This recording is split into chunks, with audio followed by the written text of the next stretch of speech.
If I could name one thing that has improved my art skills the most over the years, it would certainly be drawing birds, preferably moving birds, from life or from video. Hi, I'm Alex Boone, I'm a nature journaling educator, and one of my favourite things to do is to be outside in the field drawing birds or other animals from life.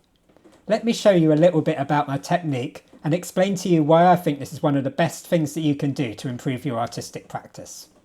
One of the things you'll often see at art schools and things like this is the life drawing practices that are based on breaking the body down into shapes to show motion. Now, I'm not the best at drawing people, I'm the first to admit that, but what I did do is take these ideas and translate them into how we draw birds, whether from photographs or from life. Let me show you what I mean.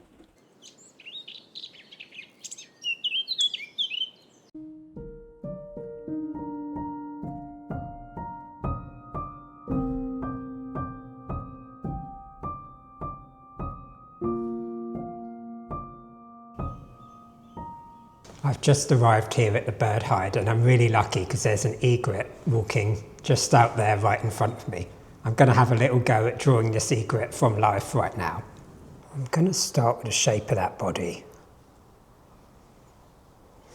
I always go for this oval shape, and it's going to be at different angles depending on what bird you're looking at. Now I'm going to look at where the head comes out. I'm watching my egret, it's kind of walking around. I kind of now want to position the legs. Now at the moment I'm looking with the naked eye, so I'm only drawing as much as I can actually see. You can look through binoculars and kind of go back and forth between looking through the binoculars and looking out at your bird. Now to position the beak. And you see I extend this line and position the eye wherever the eye is in line with that beak. Sometimes it's above, sometimes it's perfectly in line. I don't think that you have to do large drawings. I like to fill the page with lots and lots of small drawings like this. I'm trying to capture the bird in all different movements, all of its different motions as it's walking around here.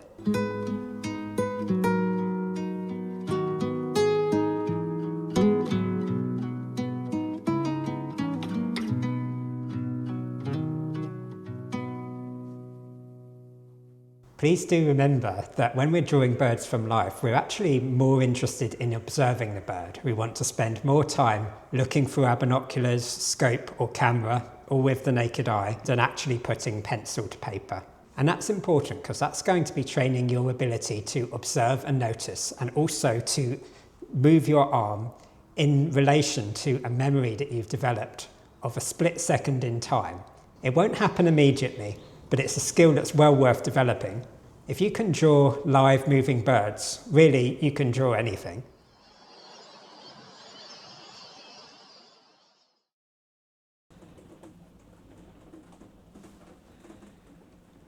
Gestural drawing, it sounds a bit wishy-washy, but it's not about freedom for its own sake. It's not about being loose in a kind of abstract sense. It's about being able to guide your hand to get the movement and the motion of a bird.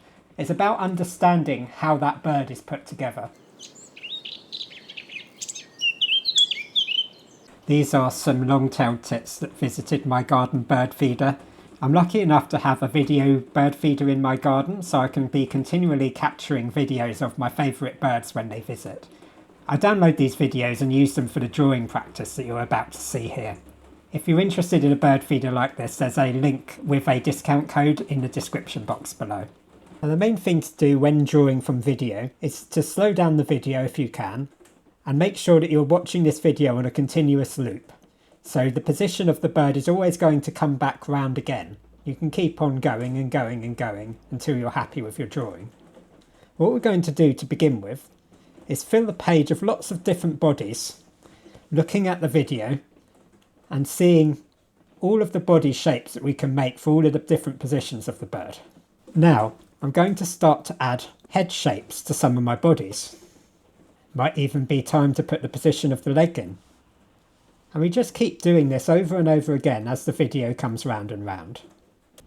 We can gradually start to add in some of the shading and the colouring. But we're trying not to spend too long on any of these images. And you'll notice that I'm not using an eraser or anything like that. If I don't like one of these images, it doesn't matter, I will move on to another. And somewhere in this page of sketches will be a drawing that I really like and may want to work with further. What this is teaching you to do is to hold an image in your head for a little while. So you're seeing the motion of the bird and you're holding the image in your head as you put it onto the page. When you next look up, the bird has changed position, so you can jump to one of your other sketches or you can start a new one. Allow yourself to keep on refining your sketch as you go. And remember, not a single one of these have to be perfect. In fact, they could all be slightly wrong, and that's perfectly fine. What you're doing is you're learning to understand how the bird moves, how it looks from different angles, and the whole time that you're sketching it, you're improving your hand-eye coordination for being able to do this more and more times in the field. This is a great way to kind of go from that very quick drawing in the field where you know that the bird's going to leave at any moment, to being able to have the chance to fill in a little bit more detail, but still work from a moving image. And this is one of my favourite ways to fill very quick pages in my journal like this. You can always pick one of these and go into a little bit more detail a little bit later on if you want to. The main thing here is that you're not learning about what to leave in. You're learning about what best to leave out. How do you simplify this bird down and still get a sense of who this bird is, or what makes this particular species of bird interesting? What is it that made you want to sketch this bird in the first place? One of the problems that can happen with bird drawings when you are drawing from a single photograph for a very long time is you end up with a kind of stiff and slightly lifeless image, particularly when you're getting to the point where you're painstakingly drawing every single individual feather, but you haven't necessarily got the whole shape and the movement of this bird from the very beginning. The very detailed work only really works when you have the idea of how the bird is proportioned and how it looks when it's moving. This technique is perfect to develop those skills so that your realistic drawings look even better.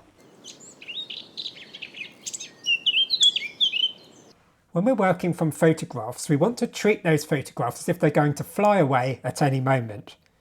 So that means that we're going to get the basic shapes down in just the same way. And then over time, as the photo sticks around, we can start to work into those drawings. Now let's try this idea in coloured pencil. It doesn't matter which coloured pencils you use, as long as we go from a lighter shade through to a darker shade. I'll show you what I mean now. Let's break down these stages just one more time. We're going to begin with the teardrop shape, or whatever other kind of shape that your bird's body has. Is the bird angled upright or more flat? As you go, you can refine your oval if you need to. Then put in some features around your oval. I'm going to do the position of the feet here.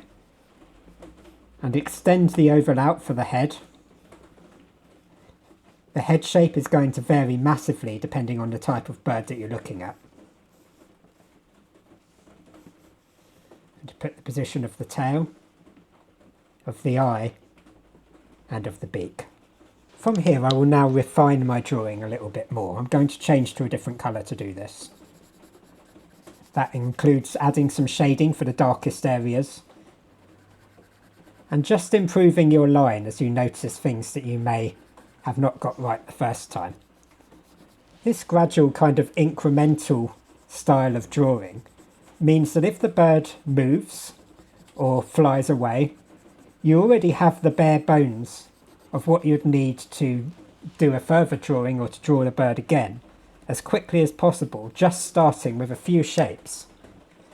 You can also draw the bird from lots of different angles very quickly, giving a quick overall picture of its behaviour and how it moves. Of course, a photograph can't give you this because it's static. And this is the main benefit of drawing birds in this way, of really capturing their life and getting to understand them better.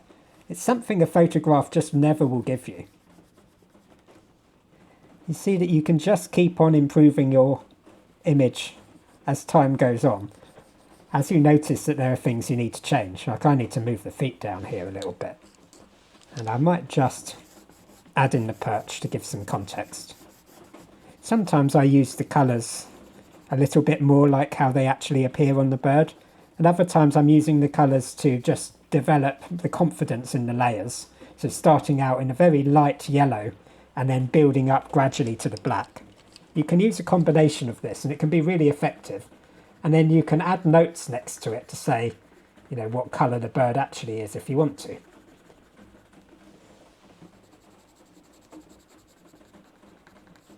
So you can see with these here that using the photograph and gradually building them up in the same way as we would in a field really gives that kind of life and freedom within these drawings. They're still kind of warm-up sketches that could then be kind of built upon later on in a separate journal entry. But I would always recommend having these to hand as well as the photograph, so that when you then go on to more realistic work, you've got this free sketch to help you understand what are the little building blocks that are most important for making this bird this bird. It's about how the posture and the markings and everything come together in this particular moment, and that's what's going to give your drawing life.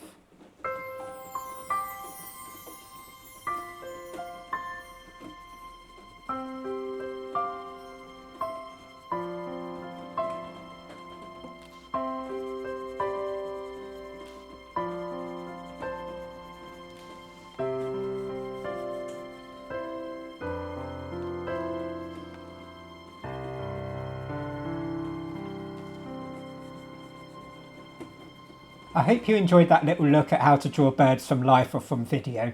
There's a link to the video bird feeder in the description and a discount code if you'd like to try drawing birds from your own garden. If you'd like more practice at this technique, make sure you sign up to the newsletter below. There is a nature journaling guide and a special video that will be sent to you within that mailing list.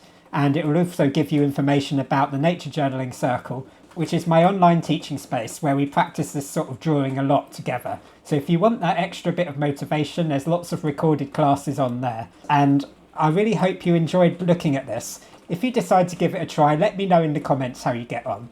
Thanks so much for watching, and I'll see you next time.